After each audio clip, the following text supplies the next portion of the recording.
Taking some swings at the Best Ball Mania contest on Underdog. That's what we're going to do today on Stealing Bananas. I'm Ben Gretch. You can find my newsletter at bengretch.substack.com. You can find my new YouTube channel at Stealing Signals, youtube.com/@StealingSignals. Have some fun streams up over there. With me, as always, is Shawn Siegele. You can find all of his great work at RotoViz, RotoViz Overtime, Best Ball Banana Stand, all sorts of fun stuff. And Shawn, today, after a couple weeks where we did some deep analytical shows where we broke down all the divisions and some of our expectations and some of the betting stuff, as well as the fantasy football related stuff, today we're going to just go draft some championship Underdog best ball teams. We don't know if we're going to do 2 or 3 yet. We'll find out as we go. How you doing? Good. Had a fun draft with Peter Overzet this morning in, as you mentioned, the Best Ball Banana Stand.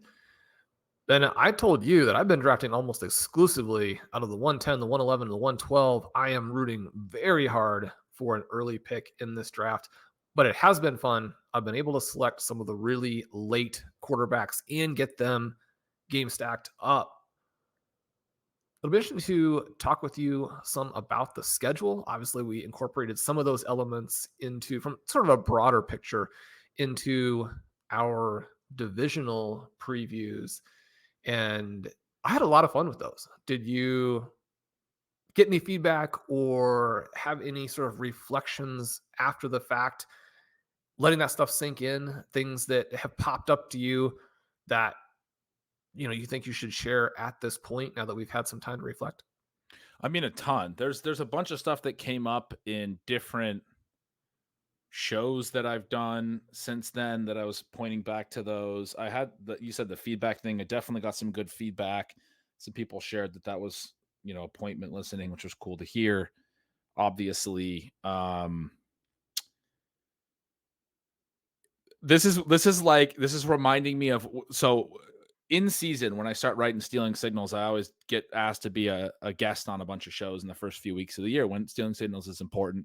I do the little circuit, and I always get asked that question, like, what's the biggest thing that you can take away? And I'm like, I wrote about every team. I can't think of one thing when you put me on the spot like that. And that's what I'm getting that feeling right now, Shawn, is like, I know for a fact there's at least a handful of things I could have answered your question with right there, but I'm going blank because we talked about every team in the league. I mean, there was a lot of really great stuff that we covered. Was there any for you? A lot of those are going to pop up as we got the 101. You 101. wanted it. There you go. There you go. Well, speaking of the 101, Christian McCaffrey is the ADP selection. CeeDee Lamb is my ranking choice. I have Christian McCaffrey ranked at number 4. Then where are you on McCaffrey at the top of these drafts? I haven't looked at your rankings almost intentionally. You've got them loaded here. For anyone watching on YouTube, you'll be able to track. I take McCaffrey some, but I've told you I actually have Lamb ranked 1. Tyreek Hill ranked 1. I'm glad to see that you have Hill ranked 2. I thought you might have had him down at like 4. I'm a little surprised to see you have McCaffrey at 4, but understand it. That's kind of where I feel comfortable with him. I do take him some at 1 because it's like, otherwise you're not building any McCaffrey teams. And we obviously both know that McCaffrey can be right. I have no problem passing him up for Lamb or for, any wide receiver if you want to go more 0 RB. We just started and are on the clock. So you want to go Lamb? Let's go Lamb here because I do think that we'll have more opportunities to take Tyreek Hill.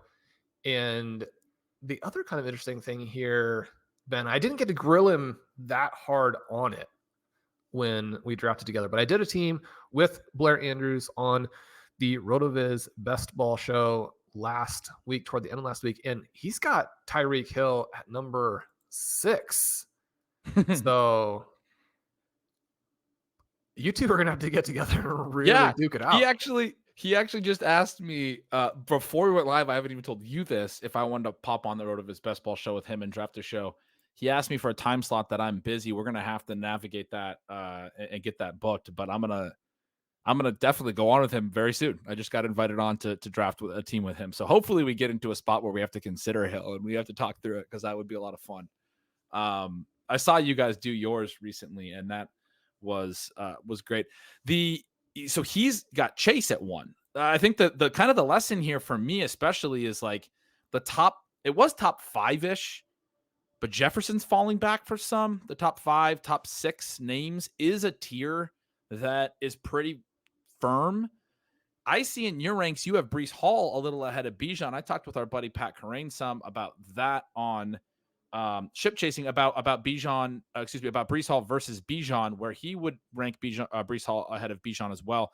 Shawn, I think my big take is that Bijan is the name that's not in the top 5-ish right now that belongs. He's the one that I would throw all the way up there. And I think when we were talking a little bit, as far as your question a minute ago about the divisional previews, when we were talking a little bit about the NFC South, we talked about them bringing over Zach Robinson and my thought that they're going to be more concentrated with their snap shares this year, and that could be something that could really lead to Bijan playing 3 downs and being on the field a ton and potentially being that year 2 usage, like role explosion that we've seen with so many backs. We saw it with Christian McCaffrey. His first year, he wasn't getting all the work. Year 2 is when it really took off. We saw it with David Johnson. We saw it with, I think, Todd Gurley. So many of these superstar running backs. Bijan did not have the rookie year we were all hoping for in terms of the size of, of his potential production and him being this elite prospect that goes top 10 even in this era, and goes in the first round as a rookie in redraft and in best ball. He didn't pay that off, but he had Arthur Smith to deal with. And I think this year could be a massive scenario change for him. And that quickly brings us to one of the first takeaways I had from our NFC show, which is that you definitely convinced me that I needed to look at Bijan again, in part due to the way that you couched it with Algier and not believing that they were going to play him in the way that I just had been sort of envisioning, where, you get Tyler Algier with 1,000 yards as a rookie. He just seems like he needs to be involved, but I'm coming around to the idea that he may not be, and may not be nearly in the way that Breece Hall's backups are involved, which I do think then skews it a little bit in the Robinson direction. I mentioned I've been getting a lot of 110s, 111s. That was one of the sort of beautiful things from this morning, is that Robinson fell to the 110 for me and Pete. So we got a little bit of a unique way that we got to approach that part of it. We are now 3 picks away and one of the down this turn. Go ahead. Yeah. One of the fun things about going receiver at 101 is both Kyron Williams and Devon Achane come back to this 2-3 turn. And you and I have talked before about both thinking they should probably be going higher in the second round. And so you can certainly get in a position where you consider running back late 2 or early 3. That doesn't mean they would be our top picks here. You have one Malik Neighbors ranked quite high, and I'm very comfortable taking him at the 2-3 turn as well. Yeah, so looking at ADP, we've got guys like Evans, Williams, Achane, and Diggs. It is kind of fun to potentially think about taking one of the running backs, as you mentioned, or taking a Sam Laporta with Did Neighbors. Waddle go? Waddle went 202. Okay. I was confused because on the screen I can see all the way back to 207, and then I also can't see him in your ranks. And so he had to be somewhere. Yeah, so he goes early. So that's an aggressive play there. One of the things to consider is if we think that, Neighbors is going to eventually climb. Yeah, I do think and that. So, and I think he's the pick, one of the picks here. You feel good about that? Yeah, so we'll go ahead and add him. And then do you have a strong feeling right now between, I think that Stephon Diggs is a pretty interesting selection at this price as well. So he would be my wide receiver pick comfortably here over the Mike Evans actually already went, but I still would take Diggs over Evans. You have Laporta start. He's starting to move up towards here. I don't think I would push this high for Laporta because we can get a tight end at the 4-5. I don't feel like we have to go running back here at all. But if you did want to go Achane, we could as well. I would be Diggs or a running back for me.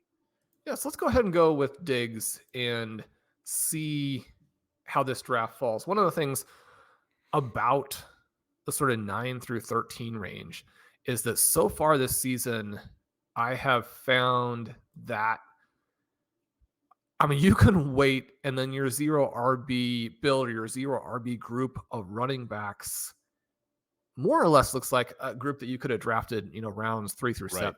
Yeah. And if that's the case, then I just think it's pretty appealing to potentially get out to a really fast start at receiver.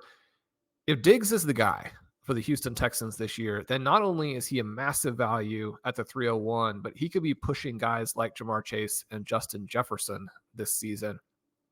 Certainly, we took Malik Neighbors with the idea that that offense will be functional. And I don't think that he can necessarily challenge those guys, but I do think that he could easily defeat Marvin Harrison, who goes at the 1-2 turn in this draft and has that, borderline first round ADP, early 2 mostly. You get the guy in CeeDee Lamb, who I think could be like a 25 point per game scorer. I should say that'd be more of a full PPR type of format. That's obviously half PPR, but a guy who could gap, say, the wide receiver 5 by 4 points, and then you get Neighbors and Diggs in addition.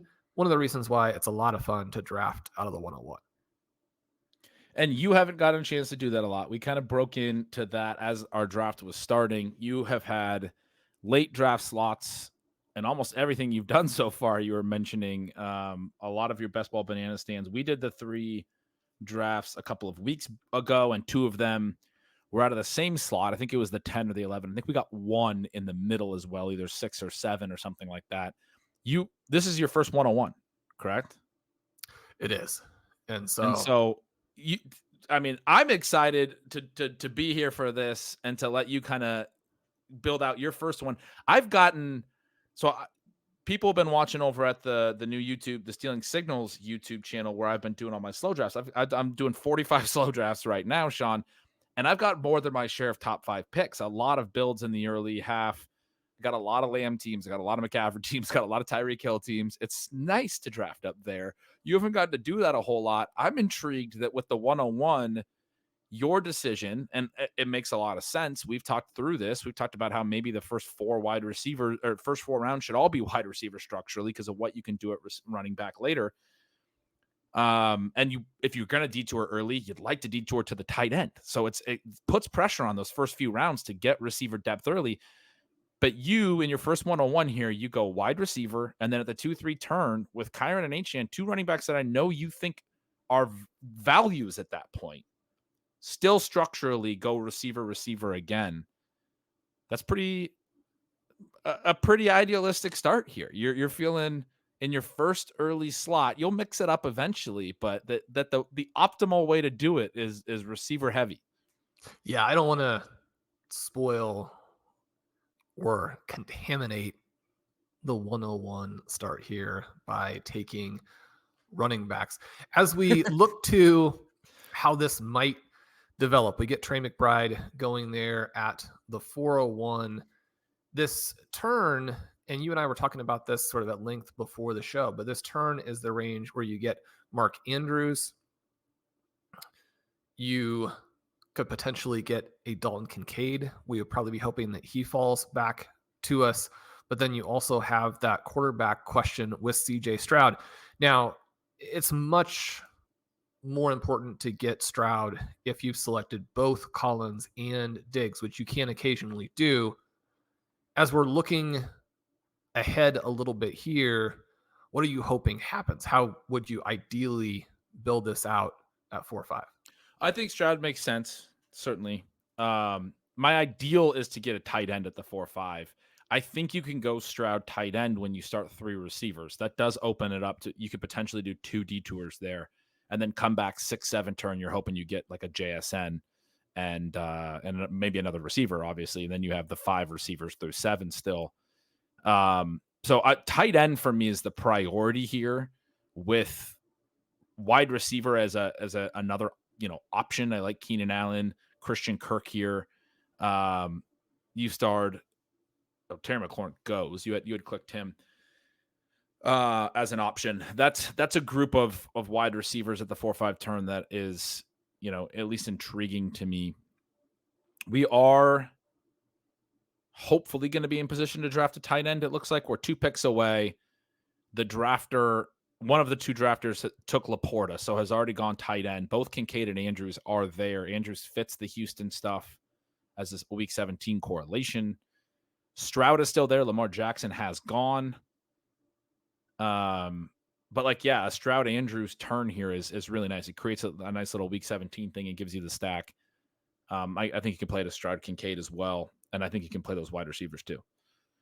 What are your thoughts on taking both tight ends? If we pass on one of them, he will go, and Kyle Pitts and George Kittle will both go before it comes back to us. Then you're starting to look at Evan Ingram, Brock Bowers, David Njoku. We like those guys. I've got a ton of Brock Bowers already. And certainly if you take an early tight end like Kincaid or Andrews, you don't absolutely have to have a second elite tight end. But it is, a vaguely interesting way to go here. I mentioned I have Kincaid ahead of Andrews straight up.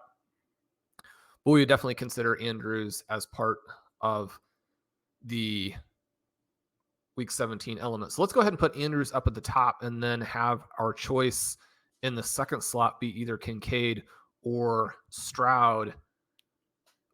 What's more appealing to you there? It's a good question because I'm with you on Kincaid over Andrews. I can see the appeal of getting both tight ends figured out. I think I lean Stroud.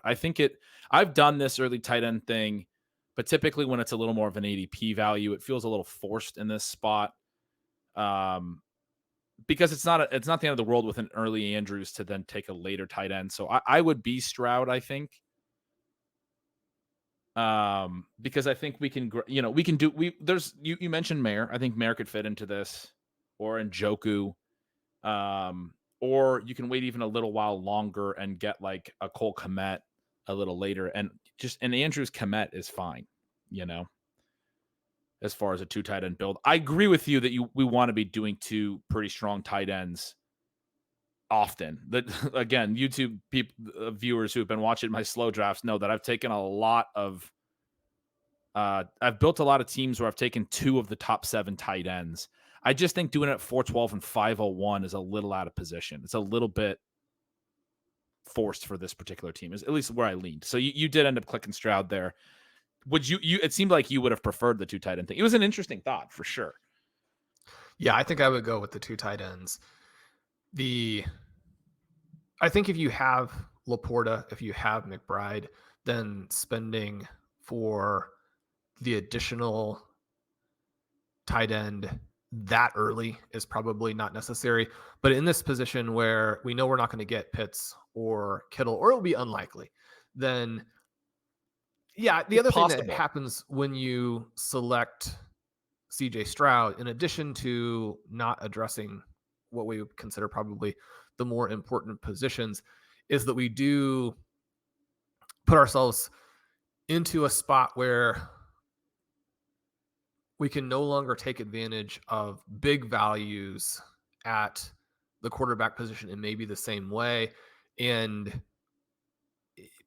we don't have that element where, like a Dak Prescott, or thinking in terms of a Daniel Jones. Now, a Daniel Jones play here after we have spent up at the QB position, that is actually pretty compelling. So one of the things that I do find anytime that I actually spend on an early QB is that in those drafts, you get so many different chances to address QB later. Whereas when you wait at QB, you often find yourself under the gun a little bit. Yeah. This is so funny because you're putting it in the inverse way of how I was thinking about it, which is, again, the viewers over at YouTube that have been watching me build some of these teams. Shawn, I did out of like the 6 or the 7 hole, I got Laporta in the middle of the 3rd, and then McBride came back late into the 4th, and so I did a Laporta McBride. I was like, screw it. These guys are going to be the tight end 1, tight end 2 this year. I'm going to draft them both. And it was actually, I think, a Bijan team as well. So I had taken 1 receiver through 4 rounds, and we were in the middle of the 7th. It was out of the 106. Maybe it wasn't a Bijan. I don't know what it was at the beginning, but it was out of the 106 because I got to pick 78, and George Kittle was still there. He made it back through the 6-7 turn that we're talking about here. He made it another 6 picks beyond that, and was the obvious value, 12 picks behind ADP. People aren't super thrilled about Kittle. He can slide. And so I had been thinking if we take these two, we wouldn't be able to take advantage of a potential Kittle slide at the 6-7 turn if we wanted to. Because I got in that position, and what I took instead of the Kittle slide was a Curtis Samuel 22 picks ahead of ADP selection so that I could get myself another wide receiver. So I was doing the opposite thing of you there, where you're thinking about the not being able to take advantage of some potential QB slides. I was afraid of getting back on the clock, having 2 tight ends, and staring at George Kittle 6 picks behind ADP. Pitts just went at 63. I don't think there was really a much of a potential for Pitts to come all the way back, and Kittle does go right at ADP at 66. That's about where he's been going. So they didn't make it back. You were right on that. But that's what I was nervous about when I was breaking the tide towards Stroud. So it's like you said, the one time I did it as Laporta McBride was the one time that I got Kittle 12 picks, to slide 12 picks past ADP, and I couldn't even click his name when I didn't need him. That's when you get the values. It's fantastic the way that works out. Well, we're coming roaring back around to the 6-7 turn, and because we've taken both a tight end and a quarterback, I mean, wide receivers are still very much potentially in play here. Powers ranking is so funny. Pete's been telling me about this, that he's going to knock me back off Brock Bowers in every draft. I got him again today. Don't worry. For the YouTubers, around and a half ahead of ADP, because that's the only way you can pick him when you are where I always am. I mean, Ben, the newest development out of Raiders camp is that their OTAs, practice, whatever, is that they're going to hand the ball off to him, because why wouldn't you? I mean, Brock Bowers is also your best running back. We don't necessarily have to take him here, though. I mean, 3 of our favorite wide receivers are. Let's check ADP really quickly. Ladd McConkey. I think it's thanks. Addison, JSN. Who do you like? I think it's the 2 guys you have start, especially if you don't like Ladd, and it looks based on your rank, you don't. You got to go check out the if you're listening to this, you got to go to the RotoViz YouTube. You got Sean's ranks on screen. You can learn so much about it. I really like both Addison and JSN, who are the 2 that I think we're going to take here. We both are in agreement that we need to address wide receiver here. It's not the pocket to hit tight end, in my opinion.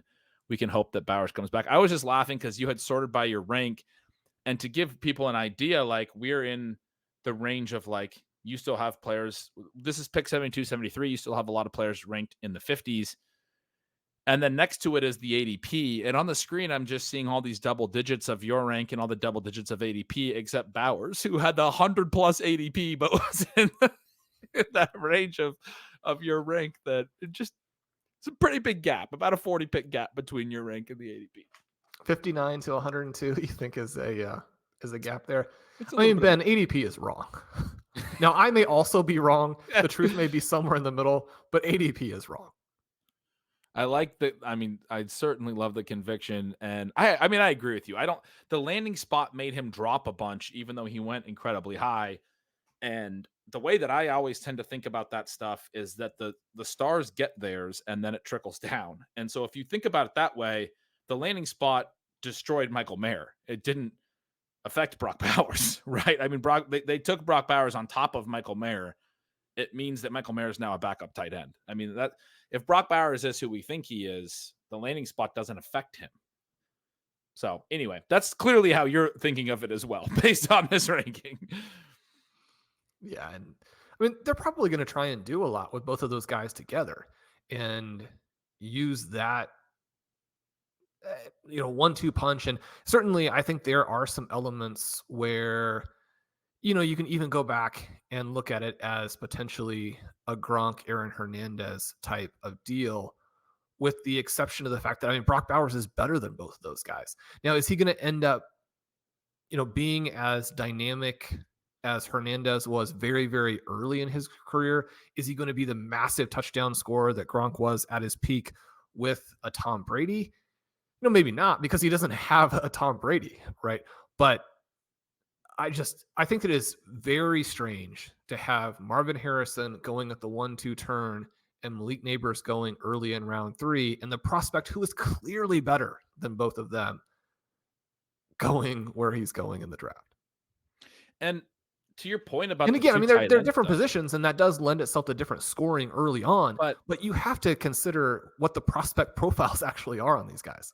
yeah, and that's just what I was going to go to was the positional thing where we've done this with fantasy football a lot. I talked about this a lot last offseason. I don't know that it was a great hit in every spot where I was arguing, because I know I argued in a few spots that two tight ends can play in one offense was sort of the conversation, right? And you just made this point. Nobody in fantasy wants to consider that. So they immediately think, well, there's other good tight ends on this team. Who are the other good pass catchers? They have Devontae Adams. They have Jacoby Myers, who's like a pretty good number 2, right? More like, probably average. Adams, I think, still earns a lot of volume, is like a legit number 1 still, in my opinion. Their number 3 discussion is Michael Gallup, Jalen Guyton, Trey Tucker, who was a third round pick last year and is basically a return man. Our lads, which is where I go for depth charts, is currently listing Trey Tucker as the starter out of the slot and Michael Gallup as a second teamer. This is not a team that has depth at wide receiver. So who are their top 3 to 4 pass catching options, weapons in a game? Who are they going to scheme their passing game for? Is it going to be Devontae Adams, Jacoby Myers, and like Michael Gallup, and then the tight ends are going to split routes? Like that seems to be what a lot of people think through, because they think 3 receivers and 1 tight end. They didn't take Brock Bowers where they took him in the first round to not play him. And I think immediately he is one of the top 3 passing game weapons in the offense, is the point that I'm trying to make, regardless of whether they're doing 2 tight end sets and including Mayer, who might be the 4th best option, right? Or they're going 11 personnel and they're including like a Gallup who Bowers would still be ahead of, right? So it's sort of silly to think through the tight end log jam as a problem for Bowers. Shawn, as we talk through Bowers as much as we are, we're rapidly approaching the 96-97 turn, just ahead of his ADP. We're 2 picks away. The guy right ahead of us has already taken 2 tight ends. He was the Laporta drafter. He took Ingram after our last turn. And the person on the clock right now has taken 1 tight end and just timed out and took James Conner. I don't think this pick's going to be Bowers. As much as we've just talked about Bowers, we only have to pay about 6 picks ahead in ADP value, which essentially makes it free. Yeah, I mean, I think you should take him at 97 and keep his ADP down. We'll figure out someone else at 96. No, I'm just kidding. We got to figure out our other. We haven't even talked through our other pick. You have Dak in here. Do you like going with a second QB this early, or breaking the seal on the running back position? Yeah, I don't necessarily love taking the second, borderline elite-ish QB, but he is a bit of an ADP value. Now at QB, that probably doesn't actually make a huge difference. Jake Bose has some great articles on that, but I mean, it is kind of fun. None of these, if you look at ADP, I mean, it's Trey Benson basically. Do you have a preference between? I think I would go Benson. We could start a 0 RB build with an upside rookie here. Perfect. And then we can come back with some more, whatever early season guaranteed volume. But I think Benson's a nice crack to start. We've talked about this with 0 RB builds over the years. You don't have to get your starters first and then your upside plays later. Benson's probably not going to be a massive volume guy in the early part of the year, but that's okay. We just drafted him first. We're not expecting him to be our week 1 optimal RB1. He's going to provide something to this running back build when we're done with it. There's a lot of intriguing names that were there as well. We only had 5 receivers, Shawn. I would have considered some of these vet receivers: Cortland Sutton, Curtis Samuel, Tyler Lockett, Mike Williams as a little pocket of receivers that they were all available. Are you thinking those guys are more like outside the wide receiver window for you? They are. In all 4 of those guys I have ranked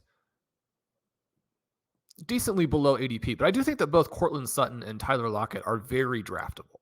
And there are going to be a lot of situations throughout the course of the season where those guys make sense. If you like Bo Nix as much as certainly I do, I think that we do, you want to occasionally get some Cortland Sutton just so you're not always leaning into Troy Franklin and Marvin Mims as the way to play that, even though I do think those guys have a great chance to finish 1-2 at the top, and they're much less expensive ways to play it. I've made the point that I guess I don't think it's guaranteed that Cortland Sutton is on the Denver Broncos, even though, as we've discussed with some other guys, once you get to this point in the season, making trades, is a little bit more challenging. So you certainly have to basically assume that players are on the team that they're going to be on. But in the case of Sutton, I think he's probably the most likely guy. Sutton and probably Deebo Samuel, if you're thinking about players who could change teams. Now, would that actually help Cortland Sutton in some cases? Very possibly. And so he could go up even more, but he also could move into a situation where he's not the pretty clear-cut number one. And so I think that part is interesting. I do think if you have JSN like we do, that actually picking Tyler Lockett with him is not a bad play, especially if you're comfortable taking Geno at the very end, or you want to do something, a little bit wild and crazy and take Sam Howell with the very last pick in the draft, make him kind of your own version of Mr. Irrelevant. Both of those guys have the potential to smash ADP, maybe especially Lockett. It's hard to see how the Seahawks guys are going to score in a way that makes everybody happy. And yet for me, the pick that you just absolutely cannot make, except for occasionally, just to have some exposure. But I think you want to be way underweight on DK Metcalf. They have to absolutely explode for him to deliver value. And I guess I kind of think that in that case, JSN also does well. So you could look to put both of those guys together. But Tyler Lockett is a player. The guys drafted immediately after Tyler Lockett: Jacoby Myers, Brandon Cooks, Khalil Shakir, Mike Williams, Rashid Shaheed, Adonai Mitchell. If they come in with targets per route like 10% below him, that's not going to surprise anybody. And so, he really is the end of a tier, like very, very conclusively. Yep. That's what I think about that group. And I include Samuel and Mike Williams into that, is that those guys to me are both, I'm going to certainly project them to run a lot of routes. And so you were talking about kind of the way that you project, it's for best ball specific. I think when we get into the seasonal stuff, those guys will be, for me, harder, much, much harder clicks, frankly. When you start talking about best ball, lengthen that wide receiver room. We have 5 already. Sometimes I like to get that 6th. I don't think we needed to in this build. We have Lamb and Diggs at the top. Those are 2 guys that I feel very confident are going to run a ton of routes this year. Like having Neighbors early is one of those, like if I start to stack a lot of rookies, I start to get a little worried about the overall route volume, because even the really good rookies will be pulled back at times, throughout their rookie year, and not always given the 90% route rates and those types of things. So those veterans can sometimes, at least that little tier we were just discussing, at least provide some value. But I'm right there with you on Metcalf as well. His targets per out run fell way off last year after 2 strong seasons. Sean, we are back up. You had Chase Brown in the queue at the last spot. He makes it all the way back. I am very, very comfortable with him at this price, and I think he's a really nice additional upside play, similar to Benson. I do think we probably want to add somebody we feel like has some pretty good early season volume, right, to this build as well. And the other 2 names you have right behind him in the queue would be the names that I would also look at, which are Zach Charbonnet and Marshawn Lloyd. Both those guys expect to be active number 2s in their offenses. Do you have a preference between those guys? I'll go into more depth on Chase Brown in a second. He's also kind of a funny one here. Marshawn Lloyd, the potential to break out and be a superstar. Charbonnet, also a good fit. Let's go with him as the more expensive player there. We have taken JSN on this team. We get some Seattle flavor. That's right. I think when we have JSN, it builds out that bet on the Seattle offense a little bit. You asked if I had a preference. I think straight up my preference is Marshawn Lloyd at this point. I've been excited to get him, but ADP-wise, I take Charbonnet, and I get Lloyd in my other drafts because he's going a little while later. He's starting to come higher. I'm seeing him in some of my slows get pulled up into that Charbonnet range and sometimes go ahead of Charbonnet. And I think when he does climb in ADP, because he belongs in the 11th round or the 10th round, rather than, his ADP right now, I think, is about the 12th. I think when he does climb, it'll be easier to click him ahead of Charbonnet. But this one made sense for a May draft. Yeah, I have Lloyd up at 103 in my rankings. I think he's going to get a lot more work than, what current ADP implies. The funny one there for me is Chase Brown. You mentioned I had him in the rankings earlier. We get him exactly at ADP at 120. There's almost as big a gap in my ranking with him and the ranking with Brock Bowers. I have him at 78. Well, I mean, what's definitely the case is the Zach Moss plus Chase Brown ADPs can't make sense. So if you're not smashing Chase Brown at 120, which I am, you need to be smashing Zach Moss, which, Sean, I didn't like Zach Moss last year. I wrote very negative about him and stealing signals. I know you agree with me on this, that like his efficiency looked better than he actually looked in the games. Like they blocked well. It was a pretty small sample. He had a couple huge plays that were like, you or I could have ran through the holes and he got caught, but it was like, a 40-yard gain. It looks great on his numbers, but it's like, that's like the least impressive 40-yard gain in NFL history. He just ran through a completely open field and still couldn't break away. At any rate, if Chase Brown had the same hole, would he have scored? He would have before, like Moss got halfway down. Yeah, he definitely would have in some of those spots. The far more explosive player, and I think that's going to pan out over the course of the year. I think that's probably what you're suggesting as well. Are you still taking some Moss? Because I'm still drafting some Moss. I just think you have to be in on anyone the Bengals might put back there. They made Joe Mixon relevant for years. Well, the funny thing is that I think Moss has an ADP that's about 2 rounds earlier. I have Chase Brown ahead of Moss straight up and still have Moss above ADP. Right. So, again, it's kind of one of those situations where I do think that was my question. A little bit of both. Yeah. My problem, Ben, is there's someone blocking me from taking other players in the 8th round. I'm not sure who it is, but Zach Moss did go 11 picks ahead of Brock Bowers, which I also have a hard time getting behind. You never take Zach Moss because you're always taking Brock Bowers there. You put it exactly how I would have put it, and the right way to say it is that Brown is the play here, straight up. If they had the same ADP, their ADP has spread since I first was doing some drafts in the big board right before the draft. They were a little bit closer together, and I would take Brown over Moss sometimes. You can't do that, or you don't need to do that at this stage. But I still want to get some exposure to Moss. Like in my portfolio, I want some exposure to Moss. He got a little bit of guaranteed money. They signed him off the free agent market. Chase Brown, only about 50 touches last year. We think he's an upside play. But possibility, they're not even that into him as like a potential workhorse or anything like that. So, Sean, you have the 2 running backs that are mispriced. We talked about Lloyd. The other one goes 1 pick behind him. You have him in the queue. We are 2 picks away and about to be able to add some more firepower to this running back room should they get to us. Kirk Cousins goes 2 picks out of us, so at least one's going to make it.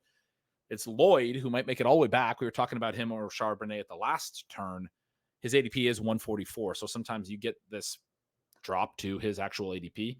And then Kendre Miller, whose ADP is 145, also doesn't really make much sense. Banged up in his rookie year, didn't get an opportunity to play a lot, hurt a lot of people. They didn't make a lot of a lot of people had a lot of Kendre Miller and didn't get a lot out of those picks. And so I think the people that were fans of his prospect profile aren't back in necessarily yet. You get a little hurt the next offseason. I would take both Lloyd and Miller here and get to 5 running backs. Is that where you're thinking? Yeah, the other thing that almost made it a more interesting question was that the ADP value was going to be Xavier Legette. And I also have a good ranking on him, even though I have both Lloyd and Miller ranked ahead of him. And so, you kind of balance those 2 things, and which one do you want to prioritize? We've got 5 very good receivers. For anyone we're imbalanced right now, though. Yeah, so it's fine, I think, to go with the running backs there. And yet, even if we loved the 2 backs and had them ranked ahead of Leggett, just getting the ADP value, who's also a rankings value, who's also at least a mild target for the two of us, would have been the right pick. a choice. Yeah. Yeah. So you think we would have gone with Leggett? I think it would have been the right pick to get the wide receiver 6 at that point. It does get really thin after him. I missed him because I don't think you had him start in the queue necessarily. But we are now for our build at a 1 through 13 rounds, a 1-5-5-2 build. And I was saying I think that's actually imbalanced, where we are heavy. Even though we didn't take a running back in the first 8 rounds, we've now taken them in 5 straight rounds. That's okay. We can be a little bit running back heavy. But despite waiting until the 901 to take Trey Benson, because we got really strong values of the 10, 11, and 12, 13 turns, we've now built out a Trey Benson, Chase Brown, Zach Charbonnet, Marshawn Lloyd, Kendre Miller, 0 RB room that is fantastic. I mean, that's incredibly fun. It does come at a cost. We didn't get the wide receiver 6 that I would have probably liked to have gotten.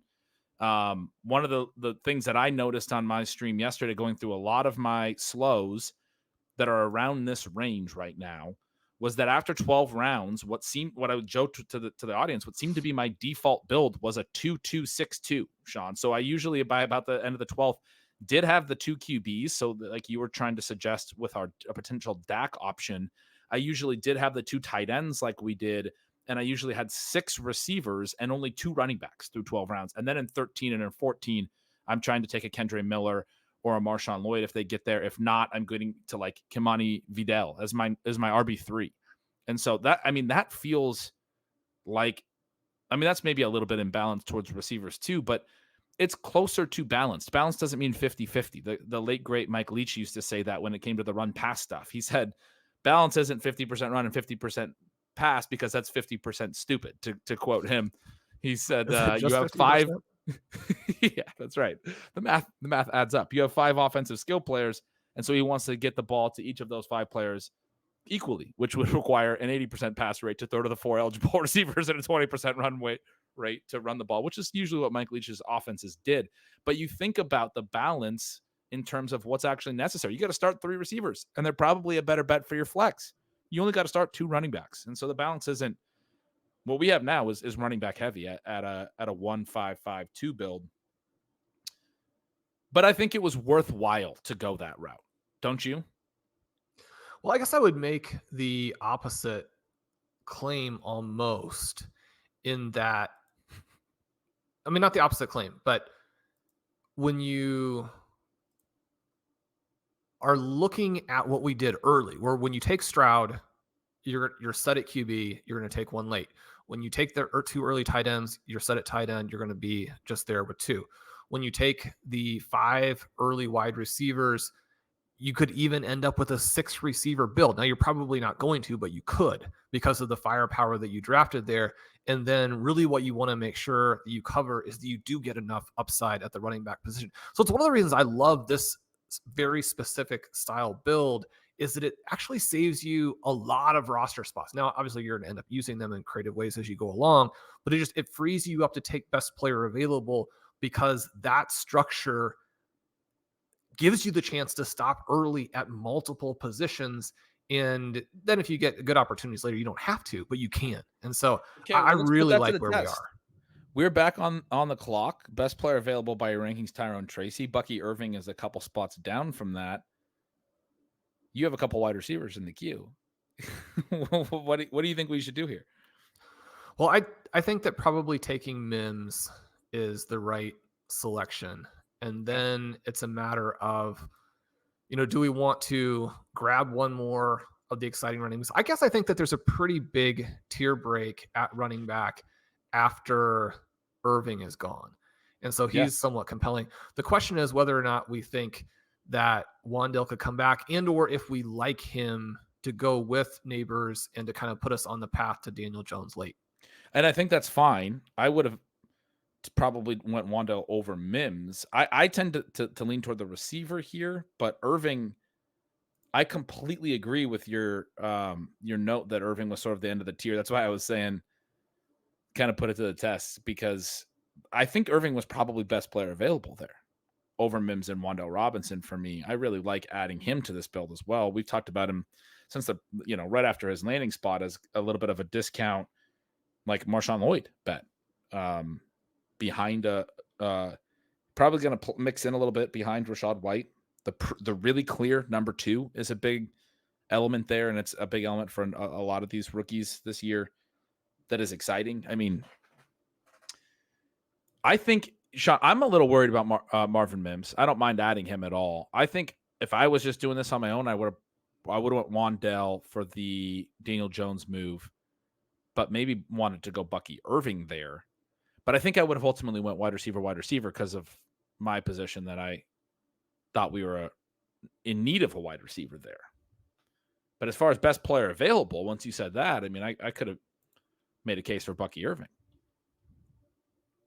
And so as we kind of talk through it and work through it with more time here, your preference would be Robinson and Irving at that turn? Because I can certainly get behind that.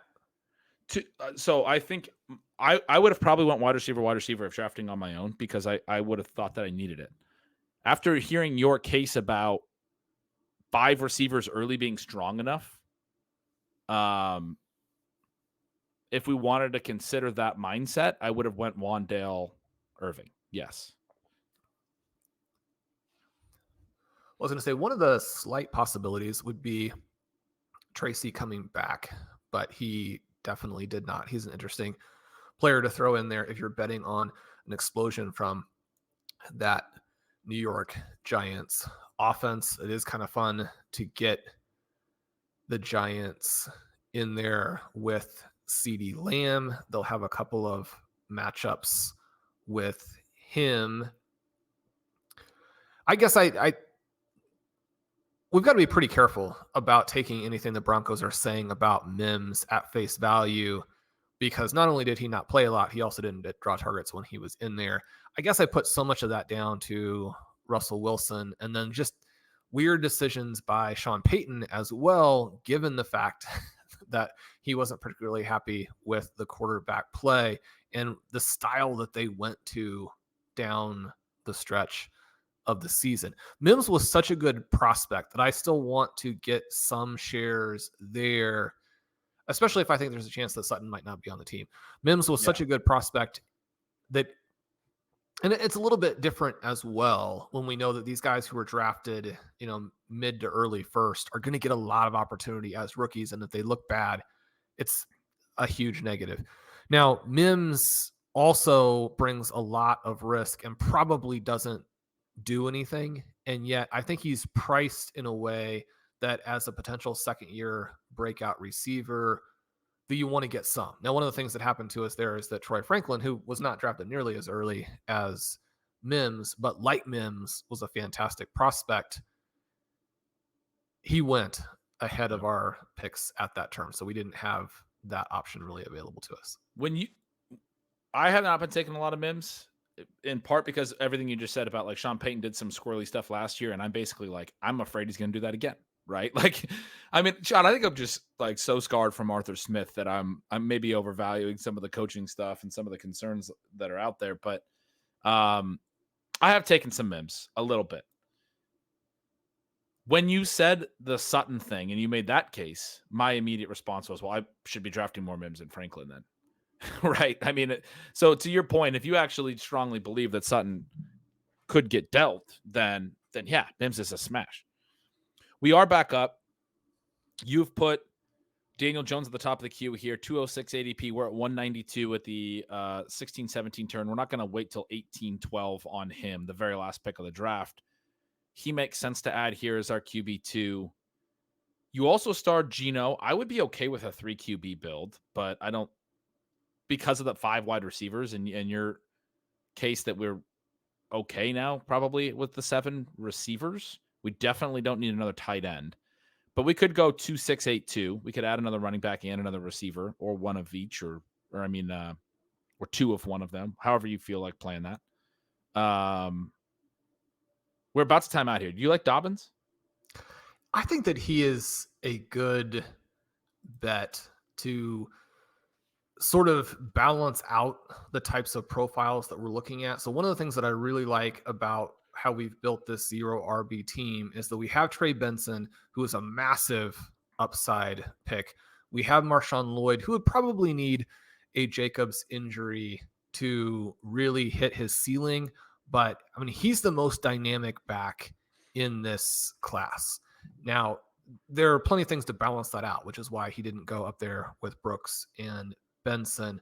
But if you're not going to be a full-time guy, maybe anyway, the thing that you want to hear is that the team is going to play him a lot with the starter. And so, again, we mentioned how we love getting him at ADP because we have him earlier. But to have the two, dynamic rookies, and then to have this interesting sort of mix of breakout / bounce back with Chase Brown, Zach Charbonnet, and Kendre Miller as second-year guys, and all of them with the ability to potentially smash ADP. I think then the other sort of pick that we can make that does make some sense would be a guy where there's a little bit of an injury bounce back / opportunity in what projects to be a hugely run-oriented offense. And I mean, is that going to work? Probably not. And yet, I mean, Gus Edwards is just simply not good. And Kamani Vidal, who went many rounds ago, is a late round rookie who I like, and I think people should be drafting at that spot. But when you're balancing out some of these teams, well, I don't think that J.K. Dobbins is going to hit this year. If you told me that he ends up as the easy number one for the Chargers, that would also not surprise me at all. And he's like 20 spots below ADP right there. Yeah, that's been tricky for me to pull the trigger on coming off the Achilles, but you make a compelling case. I definitely don't think it has to Dell, but I've been playing it that direction. And so I'm like, yeah, I mean, the other option is that it's just the older guy. I say older guys. Dobbins' legs are older. That are just inefficient, right? They're just a really run heavy offense, and they're running inefficiently, basically. If that's the case, then you just made the really compelling case that we already have the upside built into this running back room with a lot of young names, and Dobbins just sort of playing a volume-based role and adding a lot of touches and that type of thing to our build. I mean, you can't get it anywhere else at pick 193. There's not, if he's physically able to take on that much work, there's nobody else going this late that is a running back that could potentially take on that much work. I mean, you can't draft Gus Edwards, I guess is what I'm getting at. But if you want to play it that way through Gus Edwards, you should just you're playing through inefficient rush attempts, and you could just try to do that through Dobbins. Geno Smith did go. We have a 2-6-7-2. I guess my inclination would be to throw a wide receiver on the end of this. I don't know exactly who's available, but I saw you star Hyatt. We already have Daniel Jones, Neighbors, and Wan'Dale Robinson. I was thinking Tank Bigsby over J.K. Dobbins there, by the way, who you also have in the queue. Seems like he's going to be the clear number 2. You mentioned that to me on this show when I brought up Ernest Johnson pre-draft. And ever since then, I've been hearing stuff that has just confirmed what you had been hearing, that Tank Bigsby seems like he's going to get that opportunity. And so I think he makes a lot of sense as a clear handcuff that late. Yeah. And really maybe does a lot of what Charbonnet does for you, but just much less expensively. Right. That's a great comp. It's a very similar play to Charbonnet. It feels like very, very cheap. My favorite wide receiver available is Rondale Moore, because I just want to play the Falcons so many different ways, and I think he actually might play some. I totally get the Hyatt play from a correlation standpoint, and I think he's probably the right pick for this build, is what I'm getting at. Where would you go? You have the running back start ahead, so I'm kind of just telling you my thoughts so you can. Yeah, I think that we could go really almost any direction. I'll take Shipley off of here. We don't need him for this. Justin Fields throwing in at the very end is kind of interesting when we have a free spot. You could take Nix to go with Mims, but probably I would take Hyatt, or just even go very running back heavy and take Bigsby. What's your preference there? I really like the running backs we have. I like Bigsby more than Hyatt. Let's take Hyatt. We're already kind of running out. I didn't have a quick answer for you there. So we had Hyatt at the top of the queue. We snap him up. I do think we needed a little bit more receiver potential for this build. So we do close out with a 2-6-8-2 build, the traditional structure, if you will, but it was one where we didn't take any running backs until the 8th round. Then we took 5 in a row, and then you get imbalance within that balanced 2-6-8-2 structure.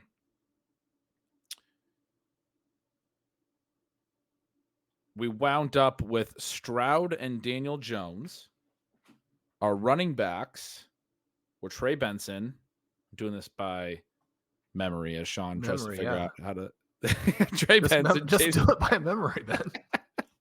Trey Benson, Chase Brown, Zach Charbonnet. Could you scroll down? I'm doing position by position. You're doing running back? Okay. Yeah. Let me know if it helps do this. Trey Benson, Chase Brown, Zach Charbonnet, Marshawn Lloyd, Kendre Miller, and J.K. Dobbins. Our wide receivers were CeeDee Lamb, Malik Neighbors, Stephon Diggs, Jordan Addison, JSN, Marvin Mims, Wan'Dale Robinson, and Jalen Hyatt. And our tight ends were Mark Andrews and Brock Bowers. I did most of that by memory. I'm pretty proud of that. I like it. It was fun drafting from the 101. I think that Stroud with Diggs gives massive upside. We have the tight end coming back off of that. I don't think it would surprise anyone if Mark Andrews ends up as the big time scorer. And certainly if you're looking shootout, if you get a couple of touchdowns along with how we have Houston built there early, then you're very well set up. But the other thing that we have, and I'm definitely not worried about getting the bringbacks on the Giants side of it, although I mentioned it's fun to have a couple of those games with Giants CeeDee Lamb, but you have all of those different pieces. I think that if Daniel Jones hits, the chances for guys like Robinson and Hyatt to hit at a level that is far different than their ADPs is also in play. And, if we're looking at 3 different weeks, if you think about how this team wins and finishes number 1, maybe you have Stroud win one of the weeks for us. It's probably unlikely that we win the whole thing without him winning one of the weeks. But then one of the things that happened with our buddy Pat a couple of years ago is that I think because of some of the other scores, people forget that Daniel Jones was on his team and Daniel Jones had a huge game in week 17. The dream scenario would be for Malik Neighbors with Daniel Jones to get us through one of the weeks, and then maybe one of Robinson or Hyatt, or even both of them hitting and getting us through another one of the weeks. If you have 2 big weeks in the playoffs for Daniel Jones and one for CJ Stroud, or maybe even multiple for Stroud, but bigger for Jones, and they are spread in the right way, that's one of the ways that we would win the entire tournament. And I think that we have the rest of the roster set up very well to do that with the power tight ends and a lot of different options at running back. The running back room is maybe the best I've built this offseason, which is, again, we didn't draft a running back in the first 8 rounds, but we got a really fun stretch here from round 9 to round 13. Got some guys that we think are probably undervalued, right at cost, or even a little behind. The Marshawn Lloyd, Kendre Miller turn, getting them at 144, 145, which is about where they're going now, but is not where they're going to be going in August, I would reckon. Chase Brown at 120. Shawn, you were talking about having him ranked 50 slots higher or so. That's a really, really fun 5 RB build to that point, and then adding Dobbins at the end as well. I think you made a fun case on him. I can always get behind a pick like a Dobbins where I'm like, I think this team's going to have a lot of running back production, and I don't know where it's going to go. And so if we're going to do that cheaply through the 17th round, then I'm in, right? Like, I'm totally in on him or on Vidal for the same reason.